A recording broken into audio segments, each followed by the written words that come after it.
Hello and welcome back. Here's a question I got recently. Self-concept.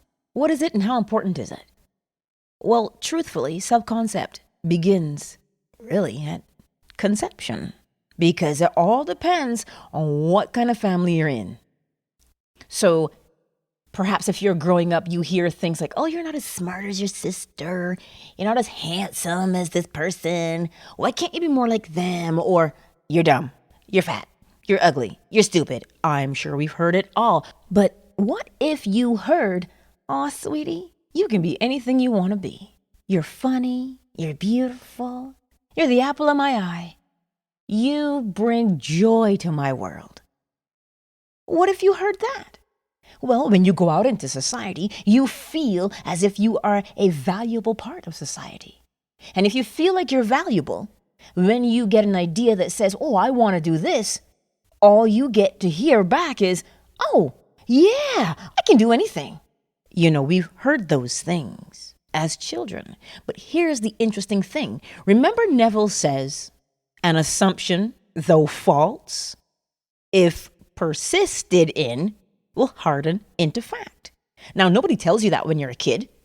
So what happens is you hear, oh, you're stupid.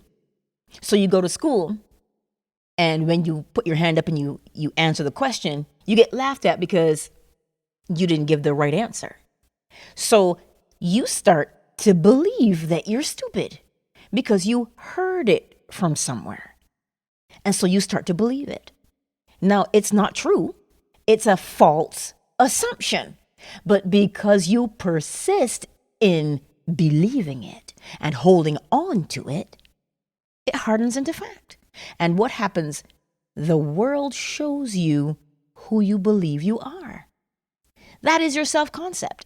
So now all of a sudden you're 40, you're 35, you're 25, and you want to go back to school or you want to start a business. And all you hear in the back of your head is, you stupid. But you already believe that. So just even thinking about starting a business, you might not even get that far. I want to start a business. Yeah, you're stupid. You can't. So you see, all those little tiny assumptions that we held on to because truthfully we were children at the time and we did not know any better. But you see, the difference now is, like Paul says in the Bible, you let go of childish things. We are no longer children. So the way to catch yourself when you are dealing with a false assumption, it comes up when you start to decide what it is you want. Well, what do you want? Oh, I can't have that. That's too hard to accomplish. Nobody in my family's ever done that before. Well, I just can't, yeah, that's probably for somebody better than me. You see? Every single time, that's how you figure out what you think about yourself. When you want something, you start to justify and make excuses for why you can't have it or why you can't do it. Listen, I'm not preaching to you. I'm preaching to the choir, me, because I have to deal with this every single day. I have to deal with the fact that I want something, and then this old belief comes up and you're like, oh, that's how I feel about myself. And I don't want to feel that way. Because why? I am. And because I am, I can do anything. I have that power. So I remind myself of that. So perhaps I'm like, oh, well, I can't do that right now. And I ask myself, well, why not? Why can't I? And I better have a good answer for why I can't. Because if I can't come up with a valid enough answer, and mind you, no answer is valid enough why you can't, then you are clearly left with one choice, and that is to let go of that belief. Now, here's the part. We take ourselves way too seriously.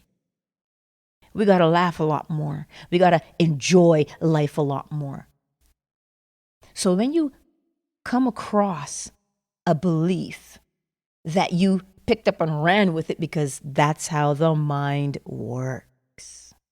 That is how the mind works. You got to understand this. People plant seeds all day long, and it is up to you to be selective of which seeds you are going to allow to grow. Remember, Neville says, if it doesn't make you feel good, if it doesn't bring you joy, discard it because it is rubbish. Right? That's what you do. So every time you are faced with, you know what, I want something new in life, and you get that thought that says, yeah, but you're not good enough, you're not smart enough, you're not this, you're not that, you stop right there and you say, no, I am. And I can be and I can do anything I want. And the only reason that that may seem foreign or false to your ears is because you just started saying it to yourself. That is what it means to persist, because that thought, Neville says, those states don't vanish. We can fall in and out of a state at any given time. So you got to catch yourself when you are in an undesirable state and remind yourself of the state that you want to be in. You know what? I can do this. I am. I've got the power to do this. That's what you do.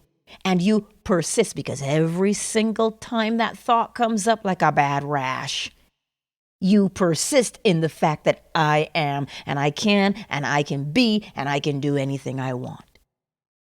That is what I will leave you with for your self-concept. So don't beat yourself up. See it for what it is, a weed, and pull it out. Don't smoke it, pull it out. It's not that kind of weed, if you know what I'm saying. But in all seriousness, when you hear those kinds of thoughts going on in your head, pluck it out. Get rid of it.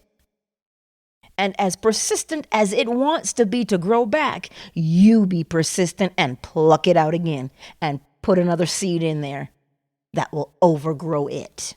Now, I leave you with that. Remember to like, share, and subscribe to this channel. We're all on this journey together, so we may as well get to know each other better. Much love.